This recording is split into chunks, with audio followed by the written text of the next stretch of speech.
Well, folks, Claudine Gay is the president of Harvard University, and she is a complete and utter mediocrity. Claudine Gay, who is the president of Harvard.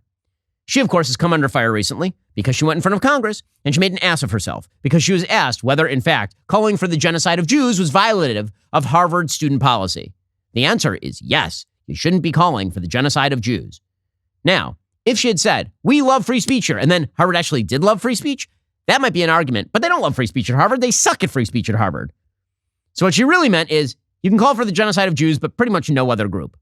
Well, this then led to the opening of Claudine Gay's past, and it turns out that she is a garbage scholar who has plagiarized in dozens of instances.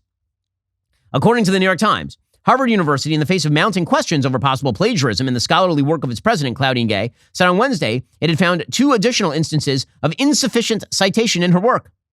Those issues were found in Dr. Gay's 1997 doctoral dissertation, in which Harvard said it had found 2 examples of what they called, this is amazing language.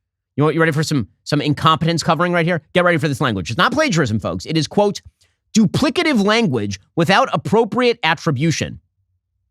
Oh, you mean plagiarism. That's literally the definition of plagiarism. It's amazing. Literally, the definition of the word plagiarism is, quote, the practice of taking someone else's work or ideas and passing them off as one's own. Here's what Harvard is now calling this practice.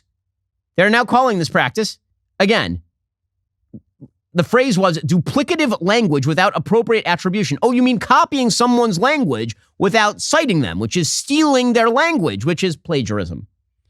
But they can't get rid of Claudine Gay because, you see, Claudine Gay is a black woman, the first black woman president in the history of Harvard. Mediocrity and incompetence must be rewarded endlessly. And those who call out mediocrity and failure, those people are really the people to blame. So the comment of the year on this particular topic comes courtesy of a person I actually had for contracts when I was at Harvard Law School, Charles Fried. So his Professor Fried, when I was there, he was old then, so he's really old now. Charles Fried, I mean, this is such an amazing quote.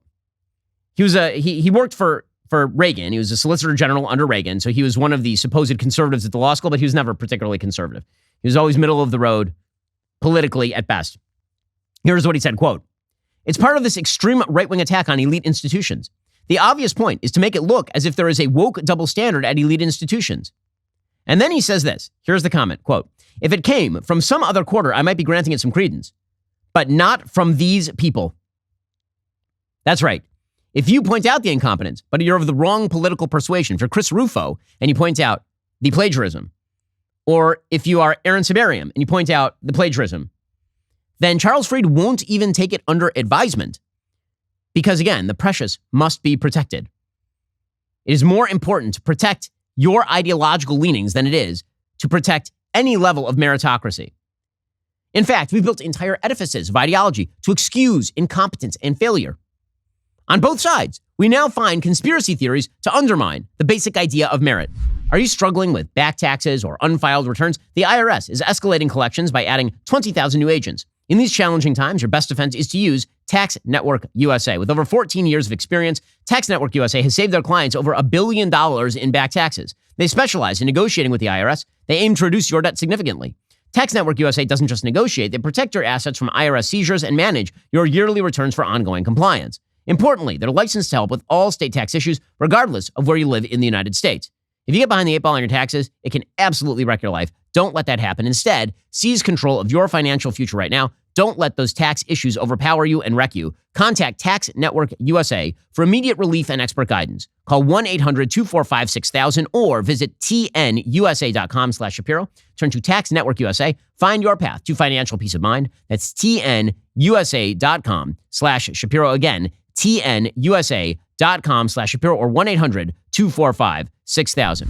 In a world filled with uncertainties, you need to be prepared for any possibility. You need My Patriot Supply. My Patriot Supply is your trusted partner for emergency preparedness. They're the country's largest preparedness company. They're more than equipped to stock your shelves. So, whether it's a natural disaster, a sudden emergency, or unforeseen circumstances, My Patriot Supply's high-quality food storage solutions ensure you and your loved ones are always well-fed no matter what comes your way. If you'd like to be prepared for anything, which you should be, you need to visit preparewithben.com. Right now, you'll get $60 off a much-needed 4-week emergency supply from my Patriot Supply. That 4-week emergency food kit provides you delicious breakfasts, lunches, and dinners. They last up to 25 years in storage. So you buy them, shove them in the closet, forget about it, something terrible happens.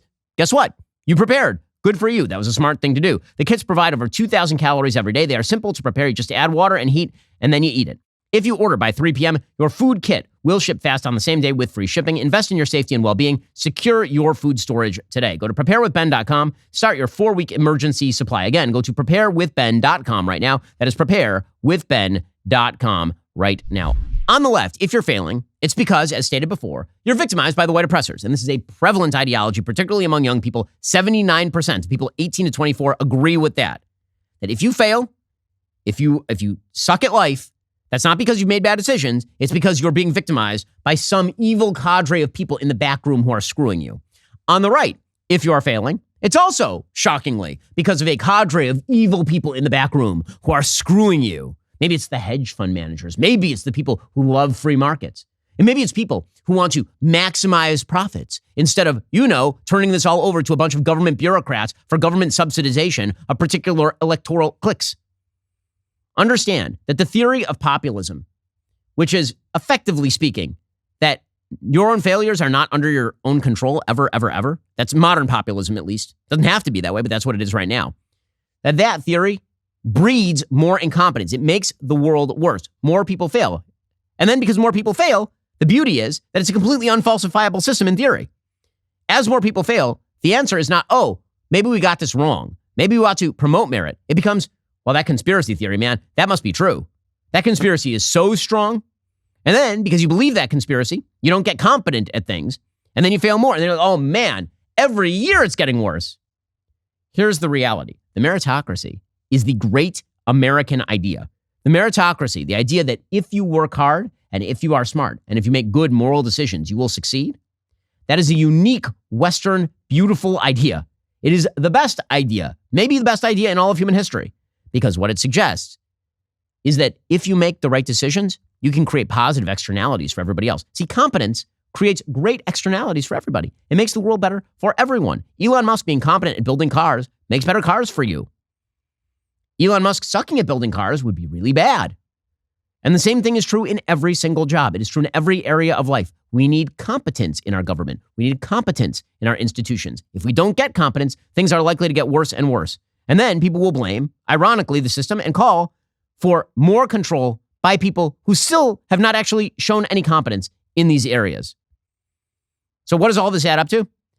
It adds up to 2024 is going to be an absolute, unless these trends are reversed, unless these lessons are learned and people start to get it through their heads, that meritocracy matters and incompetence should not be rewarded, that perhaps we should seek common ground, at least with regard to baseline American principles, instead of ripping each other apart, that weakness breeds aggression, that there are lots of people worldwide and domestically who don't think like you, and that there are people who actually wish to pervert the minds of your, unless we actually get real about the world, in other words. That's the real short story here. Unless we get real about the world, we're not just going to get 2023 again. We're going to get way worse. 2024, I don't mean to be doom and gloom heading into Christmas, but dude, are you tired of the lies and the twists of the mainstream media talking points? Yeah, me too. Join me in my newest series, Fact, where I dismantle and bring truth to this tiring mainstream agenda.